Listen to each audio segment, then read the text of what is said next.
కుదిరితే పరిగెత్తు, లేకపోతే నడువు. అది చేత కాకపోతే పాకుతూ పో. అంతేకాని ఒకే చోట అలా కదలకుండా ఉండిపోకు. ఉద్యోగం రాలేదని, వ్యాపారం దెబ్బతిందని, స్నేహితుడొకడు మోసం చేశాడని, ప్రేమించిన వాళ్లు వదిలి వెళ్లిపోయారని అలాగే ఉండిపోతే ఎలా? దేహానికి తప్ప దాహానికి పనికిరాన సముద్రపు కెరటాలే ఎగిసి ఎగిసి పడుతుంటే తలుచుకుంటే నీ తలరాత ఇంతే అన్నవాళ్లు కూడా నీ ముందు తలదించుకునేలా చేయగల సత్తా నీది. అలాంటిది ఇప్పుడొచ్చిన ఆకాస్త కష్టానికే తలంచేస్తే ఎలా? సృష్టిలో చలనం ఉన్నది, ఏదీ ఆగిపోకూడదు.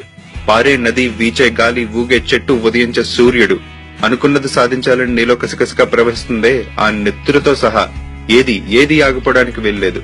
లే, బయలుదేరు. నిన్ను కదలనివ్వకుండా చేసిన ఆ మానసిక బాధల సంకెళ్లను తెంచేసుకో. పడ్డ చోటు నుంచే పరుగు మొదలుపెట్టు. నువ్వు పడుకునే పరుగు నిన్ను చెదరించుకోకముందే బద్ధకాన్ని వదిలేయి. నీ అద్దం నిన్ను ప్రశ్నించకముందే సమాధానం వెతుక్కో. నీ నీడ నిన్ను వదిలేయకముందే వెలుగులోకి వచ్చాయి. మళ్లీ చెప్తున్నా, కన్నీళ్లు కారిస్తే కాదు, చెమట చుక్కని చిందిస్తేనే చరిత్రను రాయగలవని తెలుసుకో. చదివితే పదాలు మాత్రమే, ఆచరిస్తే అస్త్రాలు.